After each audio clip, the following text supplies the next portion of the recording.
Good morning, everyone. All right, we can do a little better than that. Good morning, everyone. Good morning. I'm so happy to see all of you today. I saw some of you yesterday, and I'm just thrilled to see more of you today. My name is Rachel Patterson. I'm Director of Programs for Diversity with AccessLex Institute, and I'm thrilled to have the opportunity to take the next hour to talk to you about a strategic approach to law school.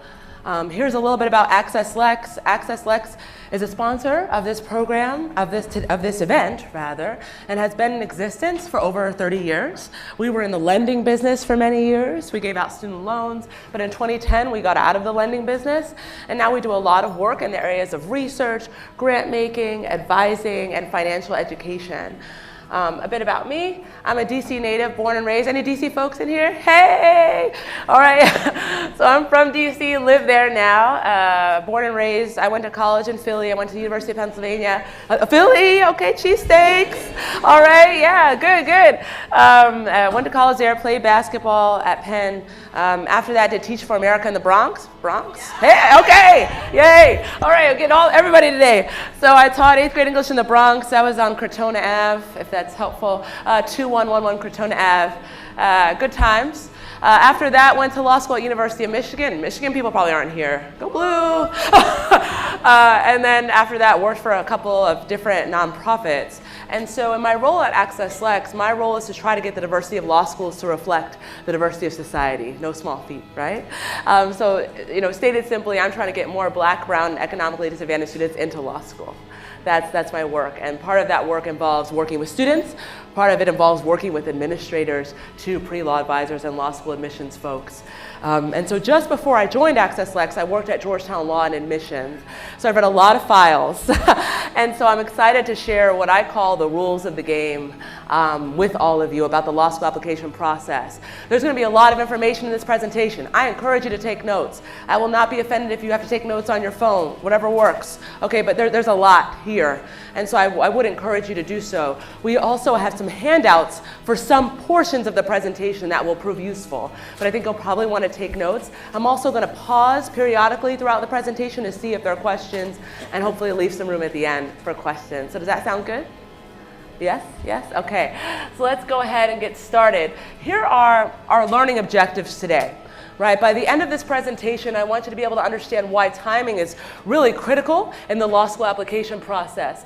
I also want to make sure that you're able to describe the characteristics of a strong personal statement, diversity statement, optional essay, resume, addenda. I also want you to think about and to have identified several factors that are important to you in law school selection. And lastly, I want to explain what pipeline programs are and how they can be helpful to you in the law school application process. So those are the things that we want to cover today. So let's first talk about timing. You have a timing handout in front of you. Feel free to follow along with it a bit. You'll see some of the same visuals here. So, timing is very important in the law school application process. When you apply truly matters. When you look at this chart, you're going to see several peaks, right? You're going to see a peak in January. That's because a ton of people apply in January. Now, some of you may be saying, hey, but that November number looks really high. That number is a little deceptive because it also includes September and October, all right? Most people are applying to law school in January. That's when most people are applying. But it's important to remember that all law schools begin accepting applications in September. And so one of the primary reasons why it's so important to apply early in the cycle is because there are more available seats. Class sizes range from 75 to 500 plus students. And so in September and October, think of this room as an empty room. In September and October, law school classes are empty, right? There's lots of space. But as the months pass, there are fewer available seats. And so it's really important to try to apply as early in the cycle as possible. So here's a helpful visual. Okay, I like to compare the importance of timing in the law school application process, the importance of getting to the movie theater for a big blockbuster movie pretty early. How many Black Panther fans do I have in here? I'm like a serious fan. I am refraining from doing my M'Baku imitation, okay? It's quite good. So how many of you got your Black Panther tickets early, right? We did that because we knew it was gonna sell out, right? We knew. And how many of you got to the theater early too, just making sure I get my seats, right? I mean, we were prepared, we were ready, okay? The law school application process is very similar because instead of for the Black Panther premiere, if you just showed up at 7 p.m. for a 7 p.m. show, it would be sold out. Right? Well, the law school application process is actually quite similar, right? The earlier you apply, the more available seats there are. And as time goes on, the movie theater, or by comparison, that law school classroom gets filled. So let's use a hypothetical here. Let's say we have a student whose name is Jocelyn. She has a 3.2 at a 155 LSAT, and she applied to 10 law schools by Halloween. Good news for Jocelyn. She was admitted to 5 of those schools. And why was that? Well, she had a strong chance of being admitted because there were more available seats. Let's change the fact pattern a little bit. Same student, 3.2, 155, but she applies in February. She meant to apply in October, but due to a variety of reasons, she applied in February. We have to know that typically many law schools take anywhere between 6 and 12 weeks to read applications. So because she applied in February, she didn't find out whether she got in until April. And instead of getting into 5 schools, she got into more like 3 schools. Why is that? Why might that have happened to Jocelyn? Same student, same facts. Yes, sir. There are other people applying at that same time. More people are applying at that same time. So is Jocelyn great in both circumstances? Yes. Right? She's the same applicant, but the opportunities differ, right? Depending on when you apply in the cycle. And so I like this quote from Super Bowl winning quarterback. I know I'm in Boston. Patriots. I'm a big Seahawks fan, so I try not to come to Boston. But I do like this quote from Russell, which is, the separation is in the preparation. I strongly believe that when you prepare yourself for something, you will set yourself up for success.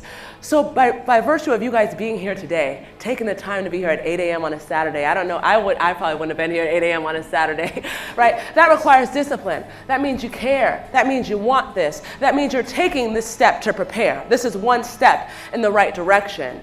And if you complete your application materials in a timely manner, you will be preparing yourself for success. So related to timing is a feature called the hold. A hold occurs when an applicant asks the admissions office to hold the review until an outstanding document is submitted. Okay, so how many of you are applying this cycle? Okay, a lot of hands. Keep hands down. How many of you are sitting for the November or January LSAT? Okay, cool. So this hold is big for all of you who raised your hands. Okay, you can submit your application materials and say hold for LSAT, or hold for letter of recommendation while getting everything else in. Now, when is the November test? I don't have that date off the top of my head. That's Saturday. So, how many of you are taking November? Okay, hands down. November folks, I want you to focus on that November test. Don't worry about getting those other materials together right now, right? We're a week away. Focus on the test. November folks, after that test is over, get those materials in as soon as possible. Understood? Yes? January folks, raise your hands again. January folks, okay. For you guys, what is it, November 15th, 10th, thereabouts? Okay, you guys still have some time to both study for the test and pull together your application materials. Okay, so January folks, I'd like to see you guys try to hustle to get your application materials, if you can, in by the end of November, early December, if you can, and say hold for everything else. Right? This process is nuanced, and I don't know your particular situations, but this is general advice that I would give. You want to get your materials in as soon as possible and say hold. Now here's the thing. When you submit the hold, the committee isn't reviewing those other materials. They're not. But the good thing about it is if something is missing, right, you have time to get it. And the good thing about it is you aren't hustling until the midnight hour to get your materials in at a later date. So it's advantageous for you to still submit your materials early and request a hold for missing information. It happens all the time. And so I'll give you an example. Many of you raised your hand and said you're taking the November test on Saturday. Right? Let's say you submit your materials by Thanksgiving and you say hold for November LSAT. Great. Your November score is going to come in December. Right? The day you get it, it's pretty much the same day the schools get it. That's when the clock starts ticking, right? And the school is going to start reading your file, and you'll get a response in about 8 to 12 weeks. That's pretty much how it works. So the hold is really important, especially for all of you in this room, because those of you sitting for November and sitting for January, try to the best of your ability to not wait until like February, right, or March, because there are fewer available seats. So let's talk about a hypo with a student named Jameer that talks about this very issue. So let's say you're a student named Jameer, you plan to take the LSAT in July, life happened, you took it in September. Jameer didn't like his score when he received it in October. All of his other materials were ready. He decided he wanted to take his LSAT course again and sit for the November test. Under scenario 1, he submitted by Halloween and requested a hold for the November LSAT.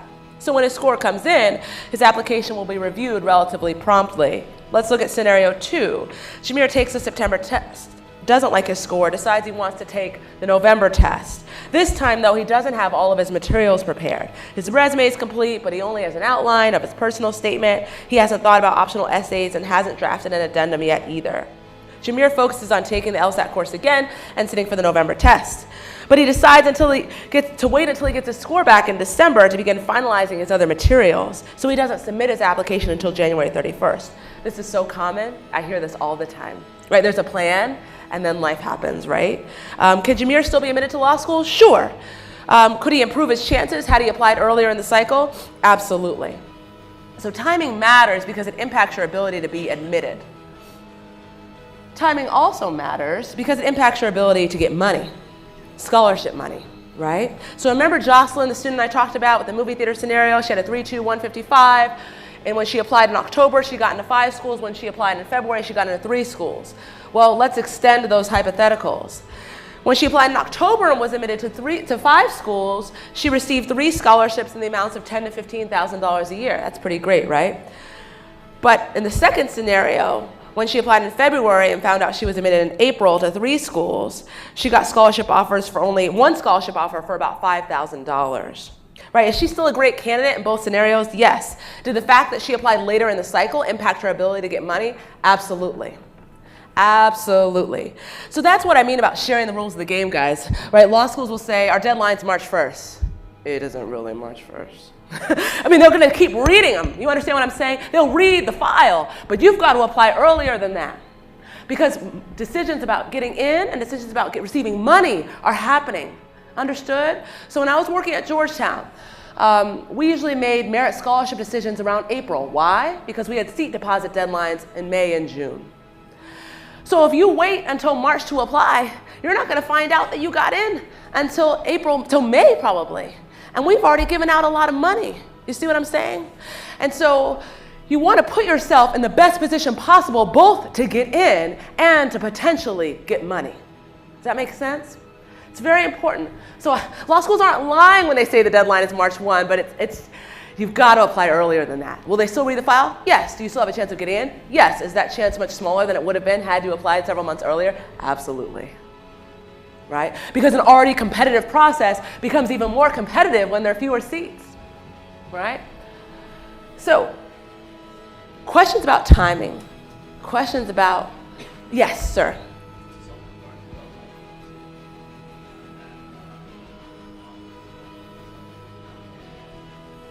Yeah.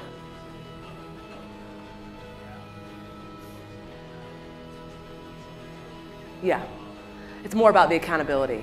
Because with the Q, they're really not going to read the file until it's complete. Now, exceptions. I'll give you an example of an exception. So when I was, sorry? Oh, sure. Can you repeat the question? Oh, I can repeat the question. Okay, the question was, is the purpose of a hold really to keep the student accountable, or is it to put yourself in a queue?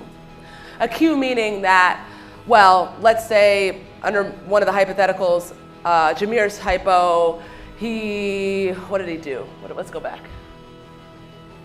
Let's go back to Jameer. Okay, scenario 1. He submitted his application by October 31 and requested a hold for his November score, right?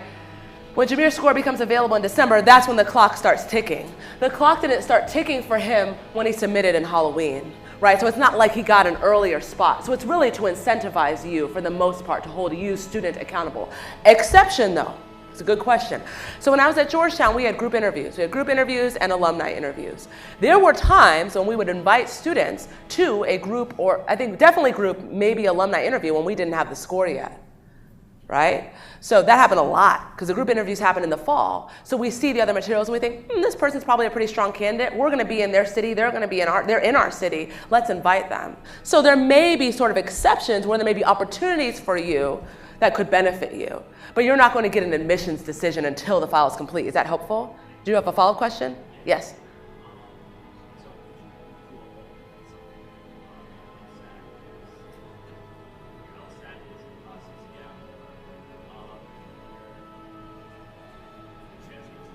Yeah.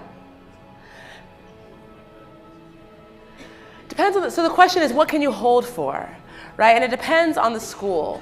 So as a general matter, you can hold for things that might be outside of your control, right? Letter of recommendation, that's outside of your control. You can't make that person physically mail the letter, right? Your score, outside of your control. You can't dictate when LSAC sends it. So typically, there are some schools that will allow you to hold for other aspects of your application. It just depends. And there are some schools that don't allow holds at all. Like, there aren't many, but I did find one last week. So the best thing to do is to inquire to individual law schools if you're interested on your list, and see what's on their website, but to ask. But typically, it's pretty standard that you can hold for things that are outside of your control. Personal statements within your control, typically. But check school by school. Yep. And I saw another hand here, and then I'll go here. Yes. With reference to scholarship. Yeah.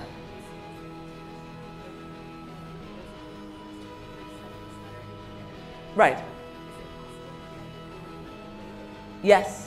Yeah, so there are lots of possibilities. And my great colleague Sherry, who could raise her hand in the back, she's going to be presenting on financing your legal education this evening.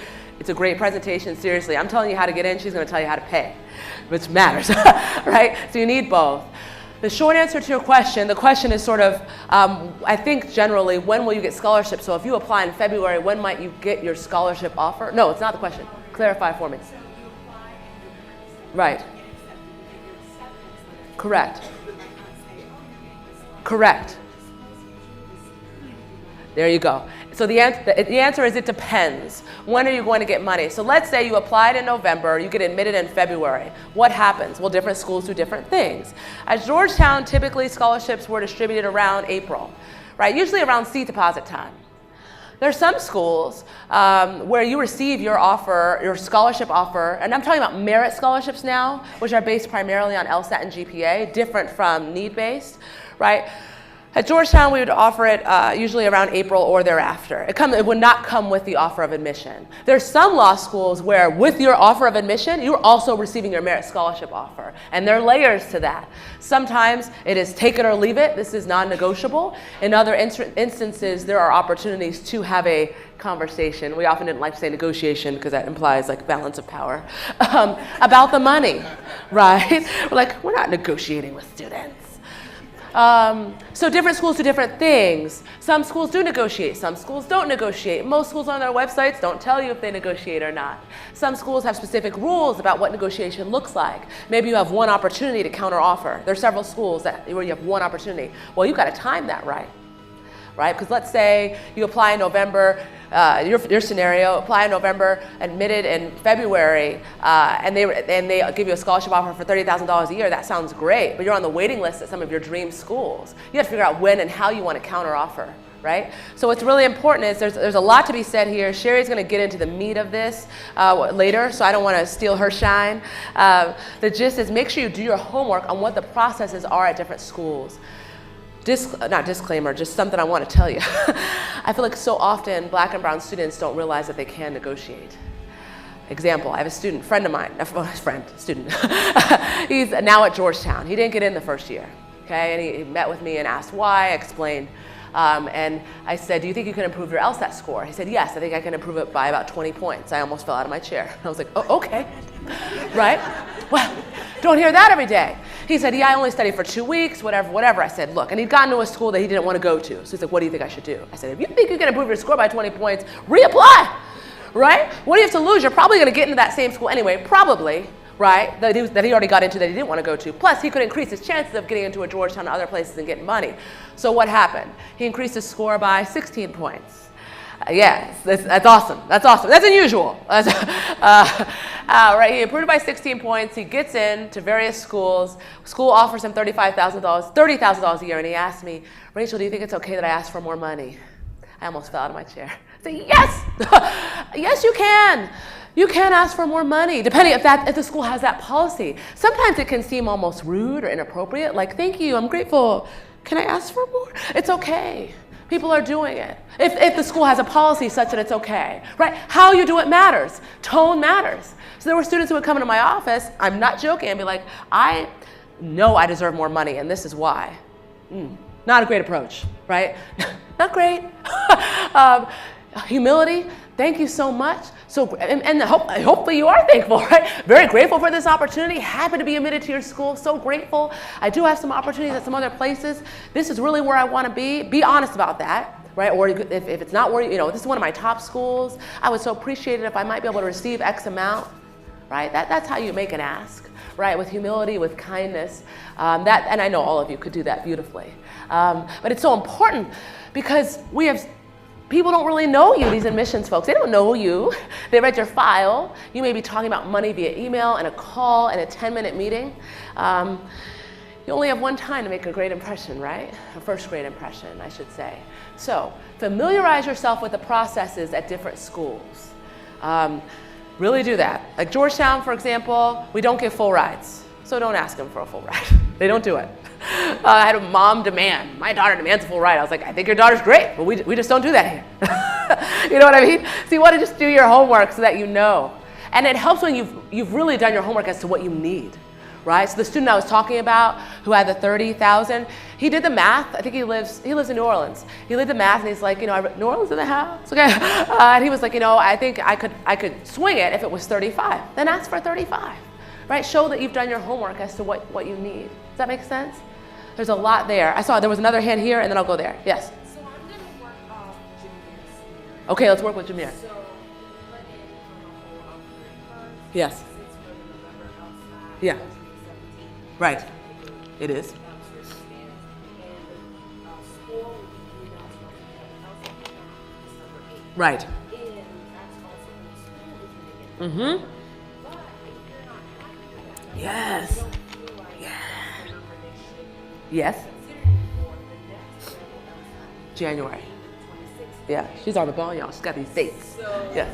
what do you do then? Yeah, I was gonna, thank you. What's your name? Yvette, I was gonna go to that hypo, but you just took me there. Thank you for that segue.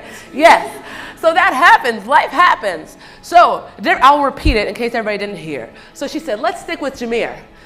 Jameer submitted his materials in October, placed the hold, took the November test, got his score on December 8th. Yvette's not messing around, okay? And isn't happy with his score. So what does he, and knows he can do better, right? That happens sometimes. What does he do? If I'm Jameer and I know I could do better, that's the key, right? If this was just an off day, right? Then I'm writing the school immediately and saying, I want to hold for the January LSAT. And I'm registering for the January LSAT. If you know you can improve your score. So when you take a lot of, I believe in practicing like you play, playing like you practice. Michael, we talked about that yesterday, right? So you should know on test day generally how you're going to score. You have like kind of a score band. Like I had a band of about 5 points. On my best day, this was the highest. On my worst day, this was the lowest. So I knew I'm usually going to score somewhere in this range, right? Know thyself. And so if on test day, Jameer was just off, he was sick, he was nervous, and he was just way out of his range, yes, he should retake. But if you were generally in your range and you know that that's generally how you score, it may not be the best use of your time to take January, right? It's a case-by-case scenario kind of situation where you really need to talk to your pre-law advisor. You need to look at how you were scoring your practice tests and make that judgment call. But the short answer is, if you put the hold and you get your score back and you're not happy with the score, you can place another hold, but you need to do it very quickly because that clock starts ticking, right? Like same day, within 24 hours, try to let the school know. Yes? Was there another? Yes.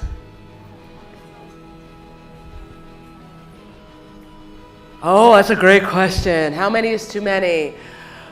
I mean, I think different people give different answers to this question. I generally recommend that people don't take it more than 3 times. I think the question is, again, it gets to like, why are you continuing to take it? Like, are you just having off days? Like, what's going on? You know what I mean? So context matters, but I think generally 3 times, ballpark is a good max number.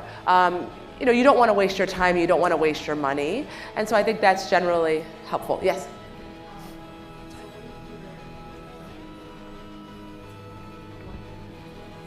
Yeah. Yeah.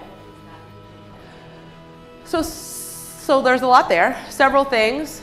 Big jumps do raise eyebrows, but not necessarily in a bad way. So the student I was talking about, he jumped from like 152 to 168. It's a big jump, right? But that's unusual. And don't put that kind of pressure on yourself. Like, I mean, I didn't do that. So that's, you don't have to have that. So I do recommend, if you do have a big jump, or if you have just a sort of a score that's not really aligned with the others, writing something in your addendum to contextualize it. So for him, he studied for 2 weeks the first time, right? Second time, he studied for months. So it explains it. It provides some context. The school is always taking, or more often than not, I feel like always taking the highest score. We're not averaging, usually. Most schools are taking the highest score. So that's what matters most when they're considering you for admission. I thought I saw another, yes? Yeah. Yeah. Good question. I'm going to get to interviews later. Yes, I'm with you. I'm going to put a pin in it because I promise I have a slide on it later. Yes.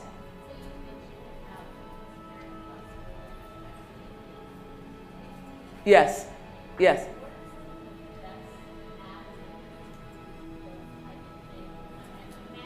Yeah.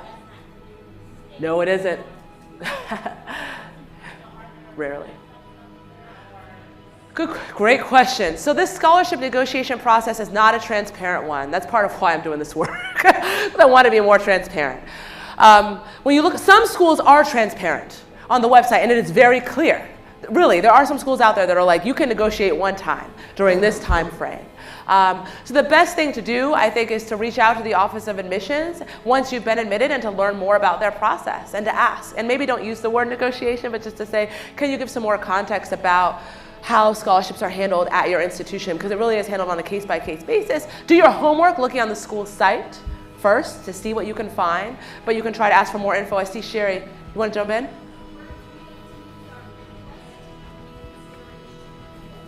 Yeah.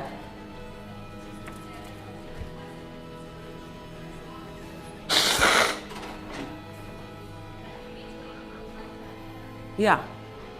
Sound good? All right. I'd like to, oh yes, another hand, go ahead.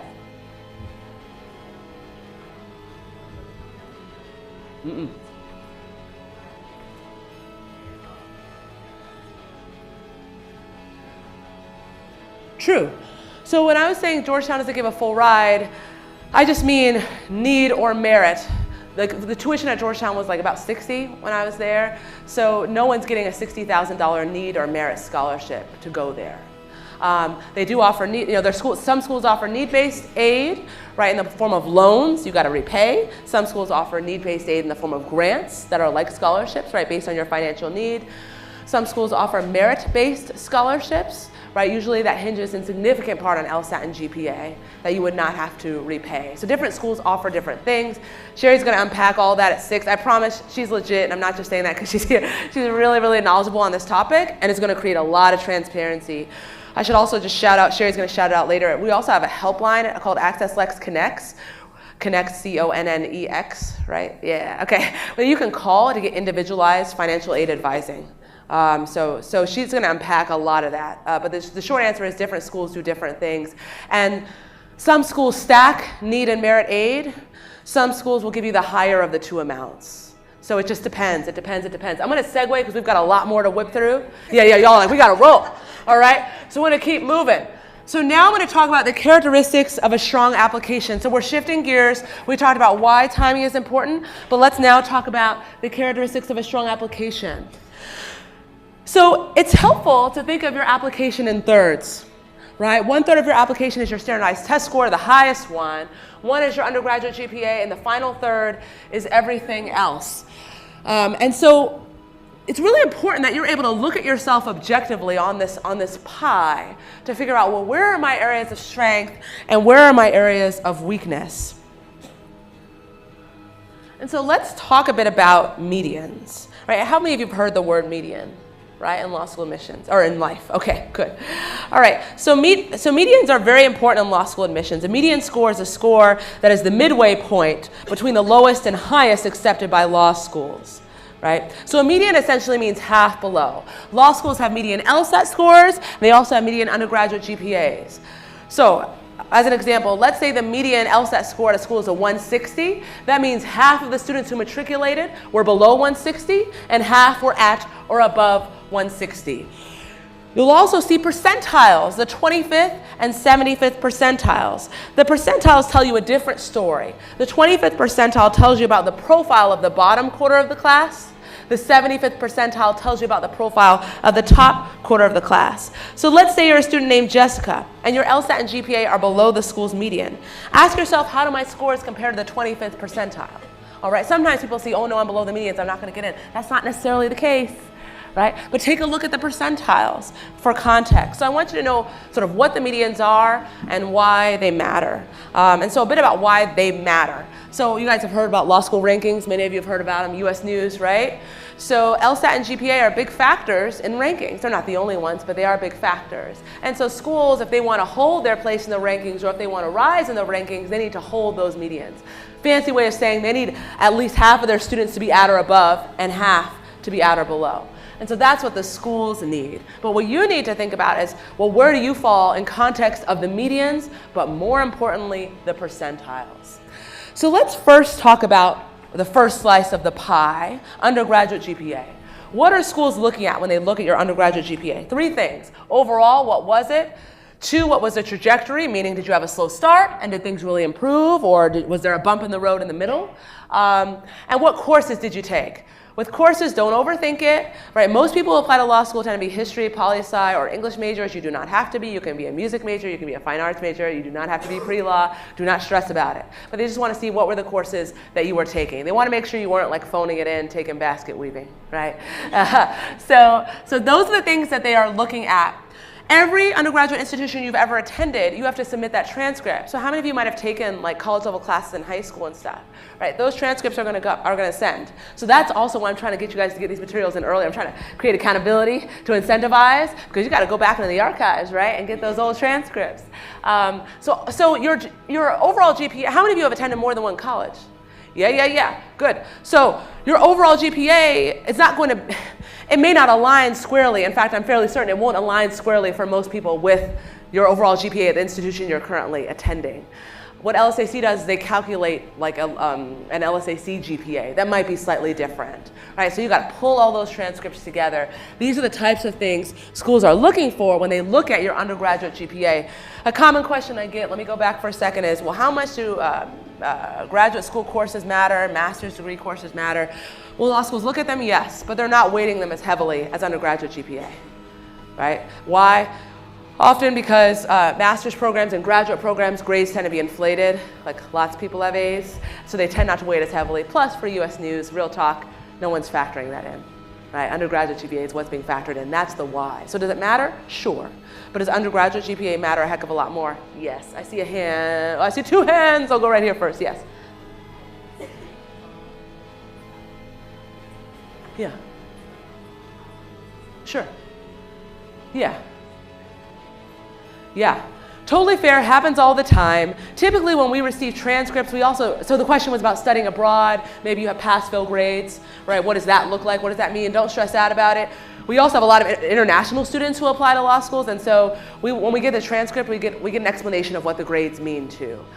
So don't worry yourself about that. But there will be a law school GPA that will be calculated for you that you'll be able to see visibly. But the admissions committee will have an understanding of what pass-fail meant in Spain, if that makes sense. Yes, in the back with the kind of pink, yes.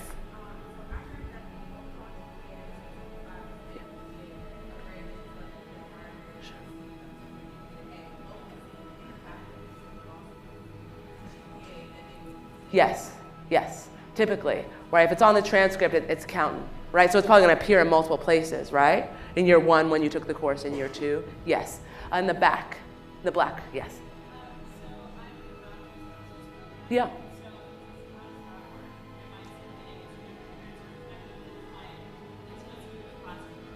Right. It just depends. It's going to depend on your school and how it works. You're doing a bachelor's and master's at the same school at the same time.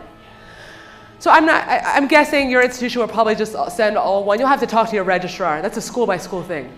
Yes. Yes, ma'am.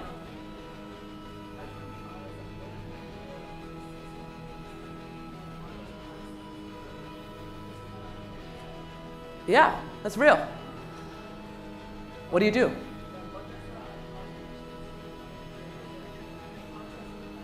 Yeah. So, yeah, there you go. Very good. That's another slide later with the interviews. Okay, that's something you're going to talk about in your addendum, right? The addendum is when you call attention to something that isn't so great. We've all struggled, probably, many of us, in different ways, right? Maybe I had a slow start. I don't know about anybody else. In college, sometimes we had a bad grade. I talked to some students who were pre-med, and then they were like, I don't like science, right? And then switched over, and their grades got much better. So if any of those things might apply to you or resonate with you, the addendum is the place where you're providing context. We're going to unpack that in a bit. I'm going to keep moving, though. I'm going to keep moving because I'm a little worried on time. But I'm going to hopefully get to your questions, okay? So let's now talk about standardized tests. We talked about the first third of the pie. Let's talk about the second third of the pie, the LSAT, the GRE. So these are the two tests, the main tests that law schools are accepting. I know Penn has taken the GMAT now, but all law schools are still taking the LSAT. A handful or several handfuls are now taking the GRE. So these are the admissions tests that are used in the law school application process. In 2017-18, there were about 17 law schools that took the GRE. I think about 26-ish are taking it this year. Visit LSAC and ETS's websites to figure out when those test dates are and the registration deadlines. Know that there are fee waivers available to you as well. This law school application process isn't cheap, right? But if you have a financial need, LSAC will provide fee waivers for the test. You can go on their website to check that out. And so let's keep going here. All right, so let's talk about standardized tests a bit more. Why do they matter? Well, two reasons. They impact your ability to be admitted, and they impact your ability to receive money, right? So you have to determine which of the tests you're going to take. Some of you sitting here, raise your hand if you already have taken the GRE before, right? Maybe a couple of you, right? So some of you, depending on how that score is, you may want to use that score. Here's the problem/challenge, not really problem, right? But most law schools aren't taking the GRE yet. So depending on where you want to go, the list of schools that currently is accepting the GRE may not be analogous with the list of schools you wish to apply to. So you have to kind of figure that out, what works best for you. We also don't quite know how law schools are treating the GRE, and we don't have medians yet or anything like that. So you have to determine, it's a really personal decision, which test are you going to take, and that should hinge in significant part on your time, your availability, your skill set, and the schools you want to apply to see if they are accepting them, which tests rather. And I encourage you to talk to your pre-law advisors. Raise your hand if you know who your pre-law advisor is at your school. Okay, all right. Those of you whose hands weren't up, let me ask, raise your hand if your school doesn't have a pre-law advisor. Okay, that's real. All right. So those of you, your school does not have a pre-law advisor, all of you can do this. All right. Several things. One, at the end of this presentation, I'm going to have a list of a pipeline program directory that could be immensely helpful to you. Pipeline programs are programs designed to help you get into law school, right, where there are people there who can essentially be de facto pre-law advisors. One. Two, I want you to take advantage of that Access Connects helpline, right, where Sherry and her colleagues can help with financial aid content. Three, I want you to email diversity@accesslex.org. Everybody can write this down. Please email, diversity@accesslex.org. We're happy to help to the extent that we can. I mean that sincerely. Now, I offer my email address often, and very few times do people actually write. We will help, but you got to write, okay? So those of you who have pre-law advisors or not, that opportunity is available to you. diversity@accesslex.org. If you have questions, content, we're happy to help. If they're financial aid related, I'm going to punt them to Sherry, right? If it's more about like how to get in, we'll answer them for you. But we're happy to help, whether you have a pre-law advisor or not. We're really happy to help, okay? Because these are really personalized decisions that require, ongoing conversations. So let's work with this hypo a bit more. It contextualizes timing and medians and safety target and reach schools. So let's say you're interested in school Y. The medians at school Y are up there, right? 157 LSAT, 3.4 GPA, and we have 3 applicants, Sandra, Brian, and Jessica. Sandra has a 157 and a 3.6. Brian has a 156 and a 3.5. Jessica has a 150 and a 3.2. It's important to make clear there's no exact science to this. This is just kind of a hypothetical to help you think through safety, target, and reach schools. So let's assume that for all 3 candidates, the final third of their application was extremely strong, right? Personal statement, optional essay, resume, all that jazz. So Sandra is at or above both medians. So she has a really strong chance of being admitted. But she isn't automatically in. She has a hurdle she has to jump over. Any track and field fans here? A couple? All right. How many people have watched track and field hurdles? Okay, thanks. All right, so if you ever ran track and field as a kid, right, the hurdles are a lot shorter, right, because the kids are little. They can't like leap over the regular hurdles, okay? So I like a track and field analogy here. For Sandra, she's at or above both medians. She isn't automatically in. She has a hurdle she needs to jump over, but it's pretty low, right? Maybe it's about a foot high, okay? Let's now talk about Brian, right? He's above one, below the other. Oh, so let me pause. So for Sandra, school Y is a safety school. She's at or above both medians. She has a pretty good chance of getting in. Okay? Let's move to Brian. He's above one median, below the other. Can he get in? Maybe, yes, right? His hurdle's a little higher. Maybe it's 2 feet high. We've got like an 8-year-old now, okay? 2 feet high. Could he still get in? Yes, that final third of his application needs to be strong. Let's fast forward and talk about Jessica. Jessica's below both medians, right? Can she still get in? Yes. Is her hurdle higher? Yes, right? It's the regular standard height, right? Meaning that final third's got to be spectacular. Okay, and so for Jessica, school Y is a reach school. Now here's the thing. There are so many students who operate in extremes. I see both extremes. I see the extreme with someone like Jessica, right? Because there are lots of students like Jessica. I was a Jessica, okay? I was below the medians for most of the schools I applied to. And people do one of two things. One, they sell themselves short. And they say, oh, there's no way I'm going to get into a lot of these dream schools, and they only apply to safety schools. Then I see people on the other end of the spectrum. Oh, I'm only going to apply to the reaches.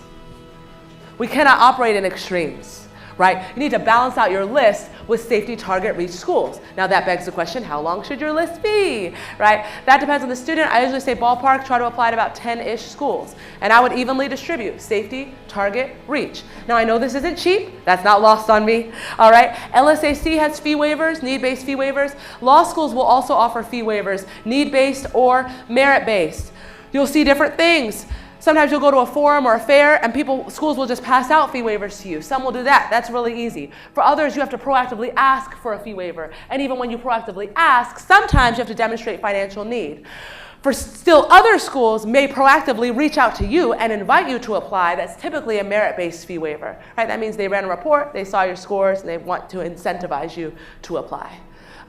So I encourage you to try to take advantage of those things. Also, sometimes there are other fee waivers if you're a veteran, or when I was a Teach for America teacher, some law schools offered fee waivers, AmeriCorps folks, Peace Corps, some schools have partnerships like that. But you want to balance it out with safety, target, reach. We don't want to operate at extremes. We don't want to do that. And I'm telling the truth when I say I was, or I am, a Jessica. Okay, based on my scores, I shouldn't have gotten into the college I got into, and based on my scores, I shouldn't have gotten into the law school I got into. Okay, and so I encourage you to step out on faith, right, while also creating a safety net. That's very, very important. Questions about this? Safety, target, reach, lots of hands. Yes, in the maroon blazer.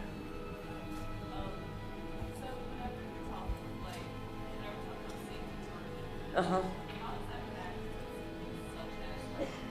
Yeah. Yeah. I think Harvard's a reach for everybody. Harvard's a reach for everybody. Yale's a reach for everybody. Top 10s are a reach for pretty much everybody. That's real talk.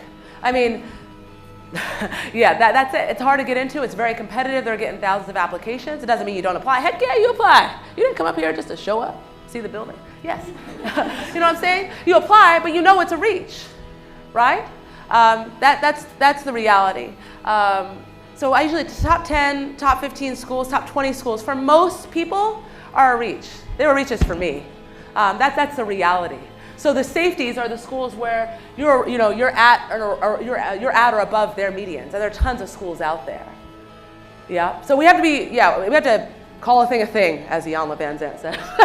Right? Just got to be real about it. It's a reach, but it doesn't mean you don't go for it. I'm serious. I'm serious as can be now. Okay. Short story if you don't mind. So I mentioned I played basketball in college at Penn. I look tall for most women, but for women's basketball players, I'm not, right? You're like, no.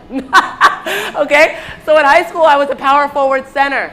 And let's just say schools weren't like chasing me down, right? D1 schools weren't chasing me down. And there were lots of folks who said, well, you could play D3, you could play D3. I don't know about D1 for you, right? There was a teacher that was like, I don't know about Penn for you. Thank God I didn't listen to those people, you know? And so, but it required work, right? And so I talked to my dad. I asked about how in 8th grade, and I was like, Dad, I really want to play in college D1. He said, are you serious about this? I was like, yeah, I think so. He said, okay, well, you're gonna have to play 3 sports.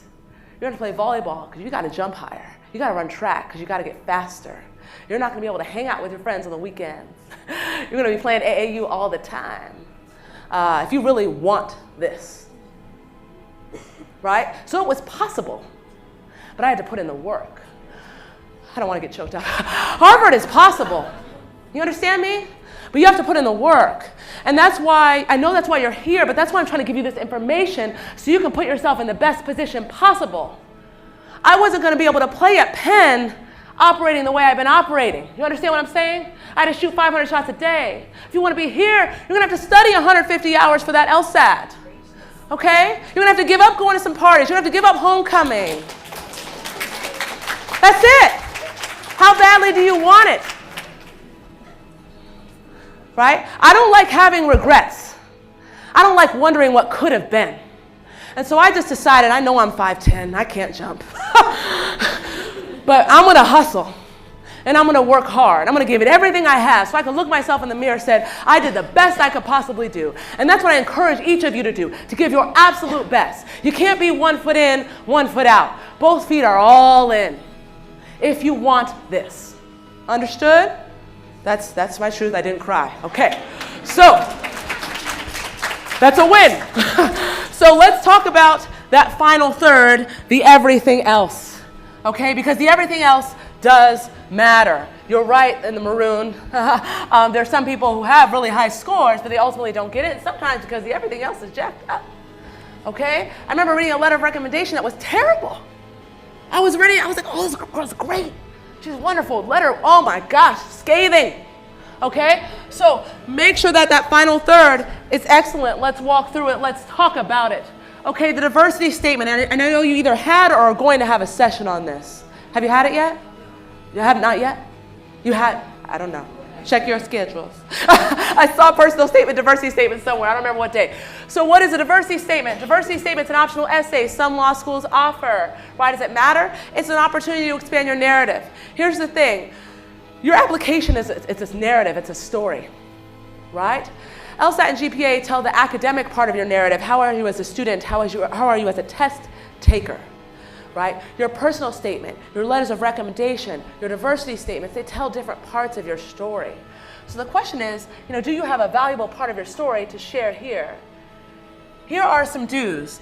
Do make sure the content is not duplicative of what's in your personal statement. So someone said these exact words at the panel last night. You guys remember? I was like, it's on my presentation. Okay, so often I'm asked, can you talk about diversity in your personal statement and your diversity statement? Yes, right? But you shouldn't be telling the same story. Right? So in my personal statement, I was talking about, I think, if my memory is right, yes. Okay, how I taught 8th grade English in the Bronx and saw separate and unequal schools, and at the time wanted to be an advocate for children to help them get into law school. In my diversity statement, I was talking about something sort of totally different, like talking about my experience, I think, navigating white spaces as a black woman. Right? Going to a Penn, going to predominantly white schools, and what that was like for me. Both are about diversity, but about different aspects of my diversity. Right? It's not enough to say, I'm a black woman, I'm a black man, I'm a Latina woman. The question is, so what? What does that mean to you? Why does that matter? Right? As the diversity statement is usually going to ask you, why does diversity matter to you, and or how can you contribute to the diversity of the law school? Do make sure that you're authentic and the information is integral to the decision-making process. Is this information about you something that the committee really needs to know? Answer the so what question, right? That's what I just said. Proofread, edit, answer the call to question. Proofread, edit, do not underestimate that. Do not underestimate that. Do not underestimate that. Seriously, seriously, seriously. Do we all have typos? Yes. Okay? But you only have one chance to make a great first impression with these schools. And so, at Georgetown we had 8,500 applications. Right, we didn't have to admit people who had typos, right? Because there are thousands of others who didn't, right? So make sure you don't have typos. Check, check, check. Sometimes I would see people would list another school. So that's why I really want to come to Penn. I was like, okay. It didn't mean that they were automatically disqualified per se, but in some cases it could. So really proof. The way I proof is I print and I read it aloud to myself. That is how I catch things. I encourage you to do the same. Answer the call, the question. Every diversity statement has a different prompt, right? Some of them are similar, some of them are different. Make sure you do your homework and check, okay? So let's talk about the personal statement. It's usually about 2 to 3 pages, ballpark, that talks about work-life experience. This is your opportunity to share your motivations, your interests, your experiences. It's an opportunity for people to learn more about who you are. Here are the characteristics of a strong personal statement. Do review the prompt. Every personal statement is different. I remember at a panel last night, there were a couple of folks saying, at our law school we have a why UCLA, why Berkeley. Every law school does not have that prompt. Make sure you pay attention to it. Right? Pay attention to the prompt. Plan to draft and revise multiple times. So I just read a personal statement for the 4th time last night, right, for a student. I think he still has like 2 more drafts. You got to prepare to draft, redraft, right? Brainstorm, outline, draft, revise. Be ready to do that. Pay attention to the specific requirements. Some law schools have specific requirements about page limits, font, margins. Some don't. Pay attention. I'll give you an example. There's a law school where it has to be X number of words or pages. Their admissions folks have told me, let's say it's 2 pages, right, 12 font, and let's say someone submitted 5 pages, they stop reading after page 2. That means if it's like an incomplete sentence, they have stopped reading. Okay, so make sure you do your due diligence and pay attention and tell your best story. We all have lots of stories. Tell your best one that really talks about who you are. So for some of you, it might be about where you've come from, what you've endured. For some of you, it might be about the type of law you want to practice, right? But don't force it, right? So for me at the time, it was authentic for me to say, I taught and saw separate and unequal schools. I want to be an advocate for Black and brown children to help them. That was authentic. That was my truth. It would have been inauthentic for me to say, oh, I really want to go to Michigan for that environmental law program. I don't know. I didn't. Okay? So be authentic. Be honest. Tell your best story. Do ensure the content isn't duplicative. Do discuss topics with your pre-law advisor. If you don't have a pre-law advisor, you're going to email Diversity at AccessLex, right? Even if you have one, you could still email. Discuss topics before you begin writing. Ask others to review them. Ensure you're the focus. Gosh, I've read so many where I was like, man, grandma sounds awesome. I'd love to admit her. Make sure you're the focus, okay? And use a strong opening sentence to grab the reader's attention. I should add to that, in a good way. Okay? We're reading thousands of these.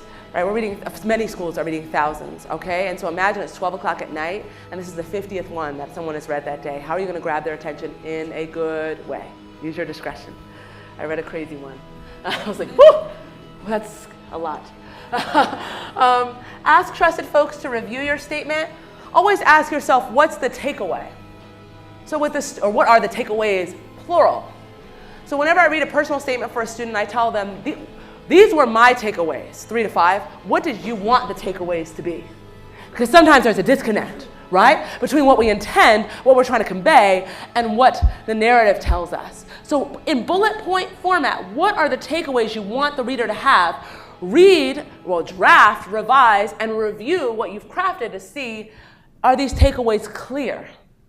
Choose a narrow topic, keep it brief, don't rehash your resume. So 2 to 3 pages is a good ballpark. We don't want to read a treatise, right? It doesn't need to be like 5, 10 pages. 2 to 3 is a good ballpark. Don't rehash your resume. Those are the worst, right? And then I worked here, and then I interned here, and then I volunteered there. I know all that because I see it in your resume, right? Don't rehash your resume. That's for a separate purpose. Questions about anything we've talked about thus far? Yes, sir. Sure.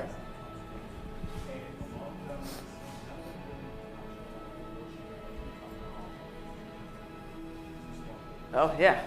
Still hurts.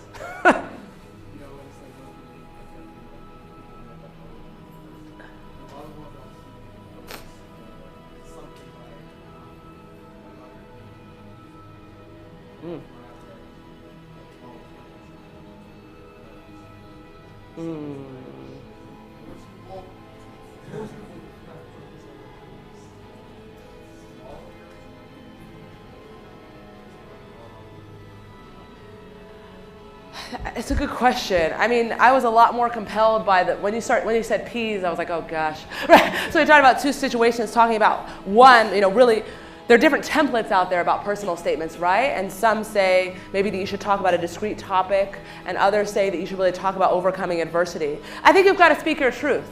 And I think you have to be authentic about what you've been through and haven't.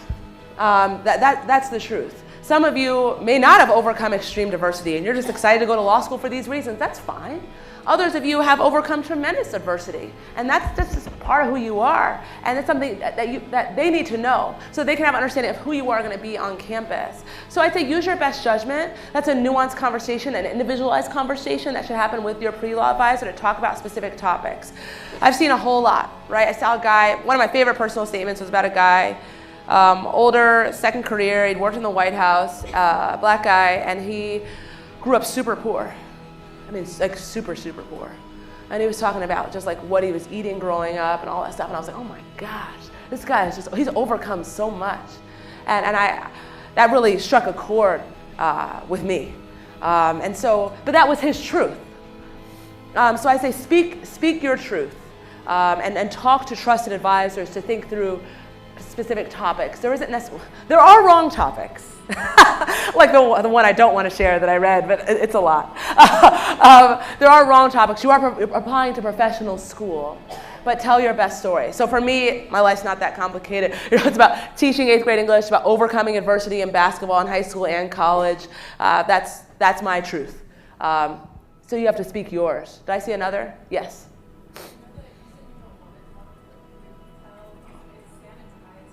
Oh. Ooh. Okay. Does anybody know Cardi B's former career? Okay. So this was a story about a gentleman who was watching someone performing in that environment. Yes. The words glitter were used. Okay. I was like, what? Yeah. I was like, why is he telling us a story about being here? What? What does that do with law school? What does that do with anything? And it was weird because I talked to him on the phone. This look blew my mind. So the student called and he's like, you said, because I spoke like this kind of, you talked about being authentic. And my gut told me something's off. He said, talk about being authentic, but like how authentic should we be? And my gut was like, this is gonna be a problem. And I was like, you are applying to professional school. Right, so be mindful. But yeah, he was talking about glitter and the pole and walls were sweating. It was a lot. It was a lot. That's honest to God truth. I was traumatized for the whole morning. Okay? I don't understand. I do not get it. There are other examples where people have taught about things that I kind of do understand, right? Maybe they're overcoming depression or overcoming alcoholism or abuse. I've seen that channeled in a way that makes sense, right? Where they're explaining, this is what happened to me, and this is why I'm the way I am, and this is how I've been impacted by it. I get that. I don't get why we're talking about glitter. You know what I mean? All right, yes. Yeah. Yes.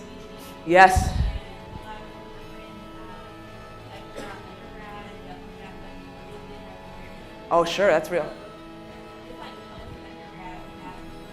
Yeah. Addendum.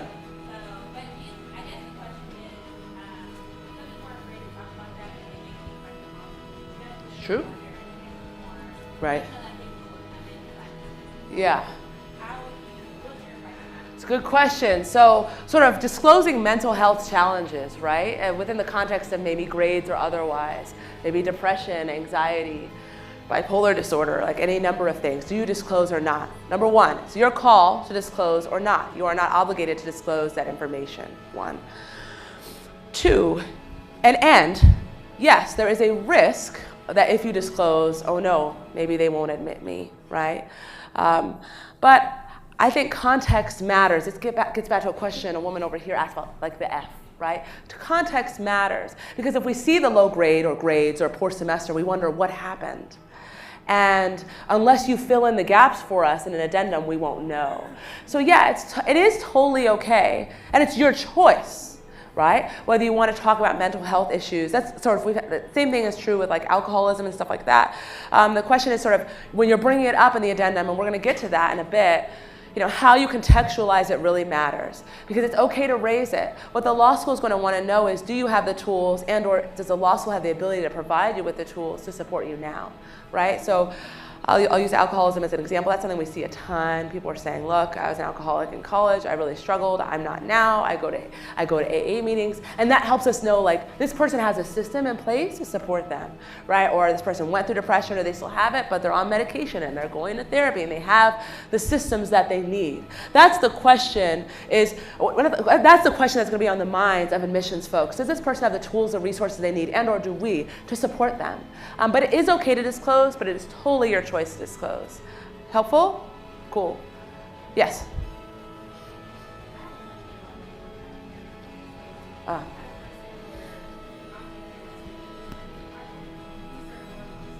Yeah. Yeah. Yeah. Yeah. Yeah. It's a good question. It's an interesting question. The question is, does vocabulary matter? As one of my favorite podcasters, Crystal, says, words mean things, right? So what you say does matter, and the word choice that you use does matter. And so we do notice those kinds of things. You don't feel pressured to yourself to pull out a thesaurus and say words that you've never said before. But you also always ask yourself as a writer, is there a better or different word for this? So whenever I'd say, how am I doing? I'd say, good. My dad would say, can you like expand? What does good mean? You know what I mean? So just whenever you're reading or writing, ask yourself, is there a better, a different word? Is there a more concise way? Is there a more precise way to make this same point? But yes, style of writing matters, and vocabulary does matter. Don't put unnecessary pressure on yourself. Just take the same, hopefully great approach you take in your writing classes now, or that you took, those of you who are alums in college, to make a good faith effort to produce a good product. I hope that that's helpful. Yeah. All right, so let's push to optional essays. So some law schools have optional essays. We have the diversity statement, that's optional, but some law schools have other optional essays, and they truly are optional. You can opt in or opt out. So a question often comes up, should I do them or not? The answer is it depends. Yes, if you're a strong writer. Yes, if you have additional meaningful content to add to your narrative. Yes, if one of the prompts speaks to your experience. Yes, if you have time to devote. No, if you don't have anything additional to add, and or if you're not a strong writer. Okay, so every law school some law schools don't have optional essays, some law schools do. Some of them are similar. Some of the prompts, like overcoming adversity, that's kind of a similar prompt. Right? Georgetown had a ton, like write page X of your autobiography. I think Georgetown had an option where you could like draw a picture. There's a video option. You have to decide, do I have more to add or not? And can I contribute something meaningful? But this application process is a busy one. It's November. Many of you are sitting for November, that test. Many of you are sitting for January. You have to gauge, do I have the time to do this or not? The answers to these questions will impact the decision that you make. Let's talk briefly about the resume. Not much to say here, right? This is what's going to highlight your academic professional record. It should be 1 to 2 pages. And here's some additional information. There we go. Do proofread, right? Proofread for typos, proofread for alignment. That's something that's really specific to resumes, right? Because we indent in really weird ways. At least mine isn't. It's like I indent 4 times for the date and 1 time for the job and italics for the job title. Really pay attention to those details. Again, it's easier to catch those details, at least to me, when you print versus when you're looking at something on the screen. Feature the most important aspects of your work, right? So we don't need to go back to 8th grade when you were a CIT at camp. Right? No, we don't have to go back that far. Most important aspects. How many of you are involved in a ton of student orgs? Yeah, I'm not surprised. Okay, that's great. But if your resume is running on and on for pages, maybe pick the ones that are most important to you, the ones where you had leadership positions. Right? Make some judgment calls. It's not up here, but pay attention to verb tense. This is something I noticed in the resume I read for a student the other day. If it's a current job, you're leading with a verb, right? You're using the present tense. If it's an old job, you're using the past tense, right? With those verbs that lead at the beginning of each bullet point. Those are small things that show whether or not you paid attention to detail. Get help from your pre-law advisor too. If you don't have one, you're going to email diversity. Yes, ma'am.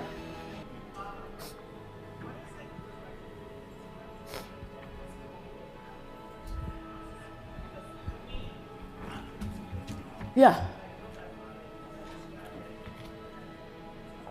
Sure.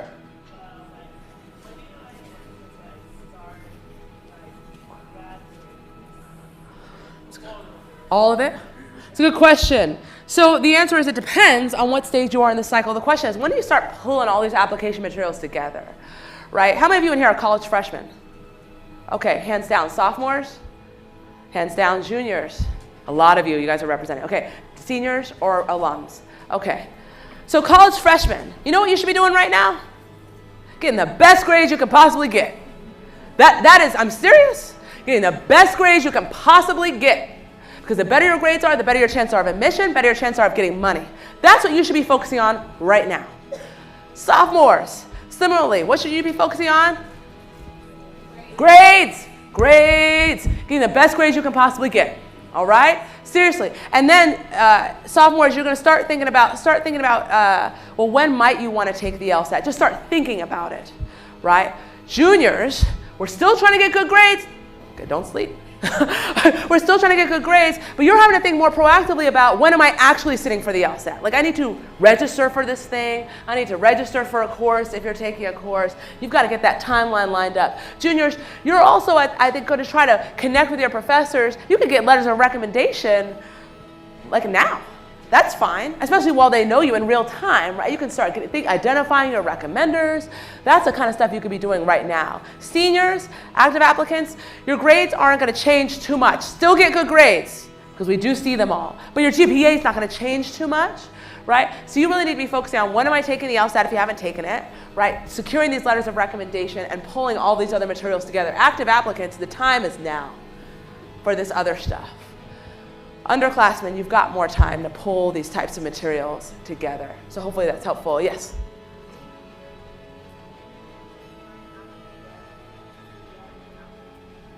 Good question. The answer is, should you take time off after you graduate to get your application together? It depends. So some people go straight through to law school from college. Most don't. So years ago, like 20, 30 years ago, everybody was going straight through. That's not the case now. Most people are taking 1 or 2 years off. There's no right or wrong answer. It depends on you. So for me, real talk, I took the September LSAT. I didn't get the score I wanted. I played basketball. Those of you who know basketball season's going to pick up right in the fall. I knew the schedule was going to be crazy. I knew school was going to be crazy. I knew I couldn't take a course again. So I had planned, plan A was to go straight through. But guess what? Life happened. And so I decided, well, I think I'm going to have to get a job. I'm going to work. That wasn't part of my plan. That wasn't part of my parents' plan. Okay? But it's what I had to do. So I did Teach for America for 2 years, right? And I studied in the summer. Teachers have summers off unless you work summer school. I didn't. Studied for the LSAT. And so I went to law school 2 years later. That was what was best for me. It actually was a blessing because really I was burned out. I was really burned out from basketball, like trauma, right? In school, I really was. And so it was actually a blessing in disguise. I didn't see it that way at that time. I have many colleagues and friends who went straight through. It's your call. Be honest with yourself. Do not live your life for somebody else. You have to live your life for yourself. You're the one doing the work. You're the one making the investment. Know thyself, right? So going straight through or taking time off is completely your call. The short answer is you want to apply to law school when you can put yourself in the best position possible to be admitted. That's when you want to do it. So when do you have the time? Yes?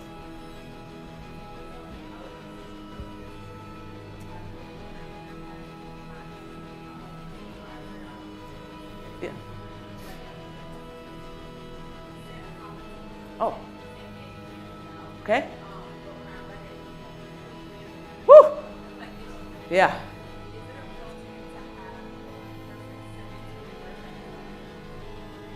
It's a good question. It's so different people. I'm sorry. That's a good question. Different people do different things. So my recommenders didn't allow me. I didn't ask, but they didn't allow me to look at the letter. So you kind of lucked out there that you were able to see it.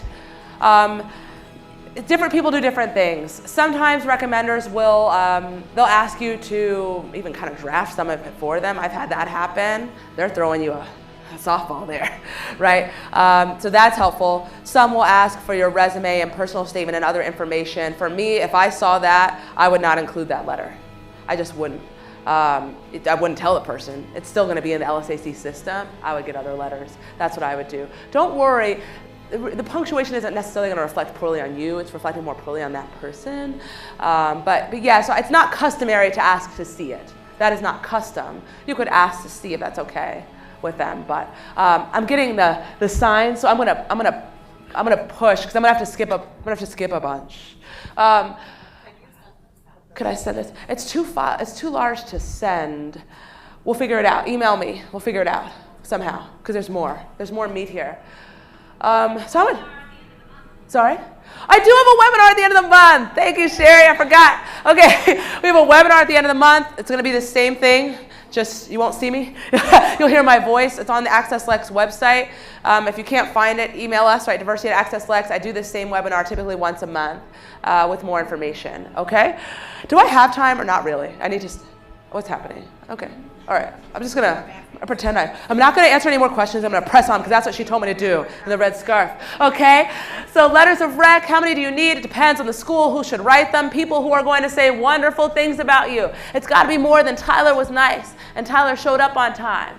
It's got to be Tyler was a spectacular student, one of the best students I ever taught. I always tell people, you want someone who's going to say you walk on water, you created the water, you parted the Red Sea, you can change the water from blue to red. That's what we're looking for. Red to blue, right? Or something, right? That's what we're looking for. You understand what I'm saying? That's what you need. Okay? And so don't be shy about asking someone, saying, humble yourself. I enjoyed your class. Thank you so much. Do you really think you can advocate for me? I'll give you an example. When I was in law school, I asked my crim law professor for a letter of rec. I got a B+. That was pretty good for me. I was feeling good. Okay? And she was like, Rachel, I think you're great, but I honestly don't know you that well. I'm grateful she told me.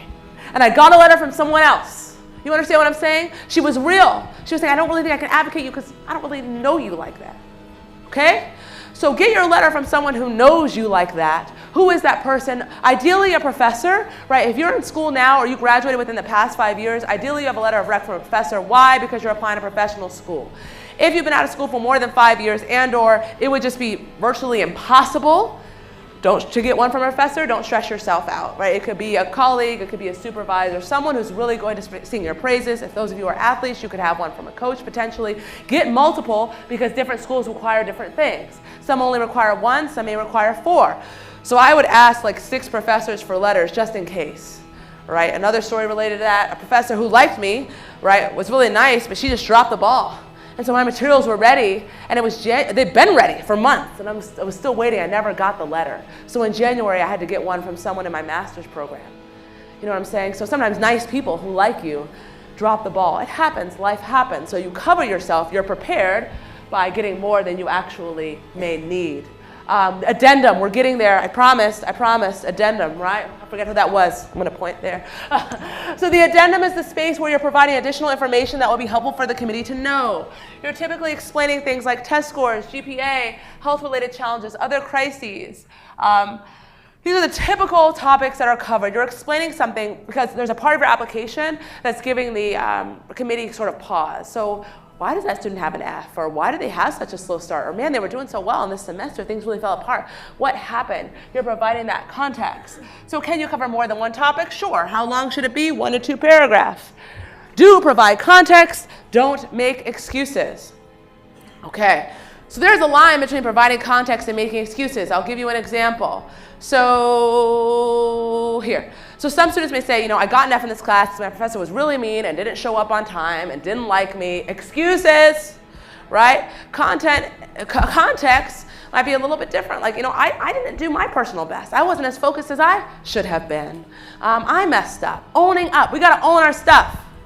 You know? And so that's what you're doing here. So there are people who own their stuff in different ways. I've seen people own their stuff. There was a student who got into Georgetown and he was an alcoholic. And so he was basically saying like he was just being a hot mess and at frat parties and stuff in college, and he wasn't focused for the first 2 years. But he pulled it together. But he owned his stuff, right? And so you're going to provide that context for why were the grades low? What happened in that semester? And that context really matters. There was a student I remember, nice guy. He was in college. The GPA was low. He had a brother. I think he was in college in New York. He had a brother who was disabled in California, and his family really needed his help. So almost every weekend, he was flying to California. That context matters, right? I'll give you a more common example. Students who are working full-time, right, or working substantial hours or caring for a family, that matters. Right, a 3-3 for, I mean, I'm not just giving hypos, right? A 3-3 for like a working mom who's raising a family of 5 looks very different than a 3-3 20-year-old who's just chilling. You know what I mean?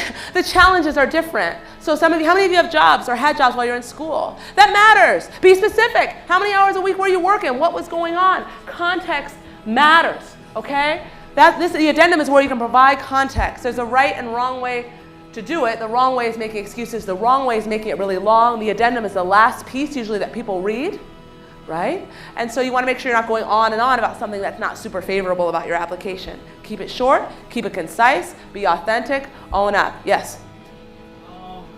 Say if you only drop like 1 or 2 classes, and you think that it's necessary to explain why you dropped the class? Depends. So the answer is, if you drop 1 or 2 classes, do you need an addendum? The answer is it depends, right? I don't know how much that impacted your GPA. You don't have to tell me in this moment. GPA is still great? Yeah. They may. It depends. It depends. They may. I mean, you'd have to talk more one-on-one with your pre-law advisor or someone to figure out if you need to or not. It can't hurt to explain the context of the why. But do you have to? Not necessarily, right? The answer is it depends. If the GPA is still really strong, I wouldn't worry about it too much. So interviews, I promised I'd get to that too. Was that you? Yes. Yeah? Okay, so interviews. Some schools offer interviews, group, alumni, staff. So not many law schools offer group interviews. Georgetown does. I feel like I still work there. Okay, they need to pay me for this. Okay, so group interviews are invitation only. They take place in different cities. Most take place in DC. Also take place in New York, Boston. The Dean Kornblatt, he travels around, and that's where you're invited to come and be with a group of 10 to 12 students. I can't say much. I can't reveal the secrets, but essentially they want to see, how you interact with other students. It's like a classroom-esque environment. That's the purpose. If you're invited to an interview, go. If you can't go, make sure you give a really good explanation so they know why, because if someone doesn't go, we think, well, maybe they don't really want to be here, okay? Alumni interviews, quite common. Georgetown has them. A lot of schools have them. If you're invited, go. If you're not invited, don't panic. Most law schools do not interview every student. Georgetown didn't. Right, with 8,500 applications, we just can't. Right, only a third of the students were interviewed. I got accepted. I did not receive an interview, so don't overthink it. We accept some people who get interviews. We reject some people who get interviews. Don't read too much into it. But if you're invited, go, because it's an opportunity to show yourself, right, in a different space. It's one thing to read an application. It's quite another to see someone face to face and to talk to them. Sometimes they're staff interviews. Those become kind of de facto interviews. So when people would just come in, it wasn't formal, but students came in, it's kind of like an interview. They're like, I have some questions, but I'm kind of checking them out, to see, okay, well, let me learn more about you. So those can happen formally or informally. So a little bit more tips about how to prepare for these. Do your homework on the school. Right? Make sure you know some key facts about the school. Make sure you do your homework on your interviewer if you know who the interviewer is. Have 3 to 5 questions ready to ask them. People like talking about themselves. That's not news, right? Review your application materials. You should remember quickly what was your personal statement about. Make sure you have a why us, a why Georgetown, a why UCLA, a why Harvard ready to go. Tip, it's got to be more than I want to be in Boston. There are lots of schools in Boston. People say I want to be in DC, and I was like, yeah. Right? You could be at GW, you could be in America, you could be Catholic, you could be at UDC, you could be at Howard. You understand what I'm saying? Why us? It's got to be specific. What is it about this institution that makes you want to be there? You should have 3 to 5 reasons ready. We shouldn't be searching. Okay? Yes? Yeah. So I could throw out some examples. So if I'd been interviewed at Georgetown, what I would have said, the curriculum is outstanding. There are 500 courses. Say I'm really interested in child advocacy and environmental justice. There are a ton of courses there, but heck, if I change my mind, I've got 498 others to choose from. The curriculum is unparalleled, except maybe Harvard. They've got about 500 too, right? So I would talk about how great the curriculum is. The second thing I would probably talk about, what would I talk about?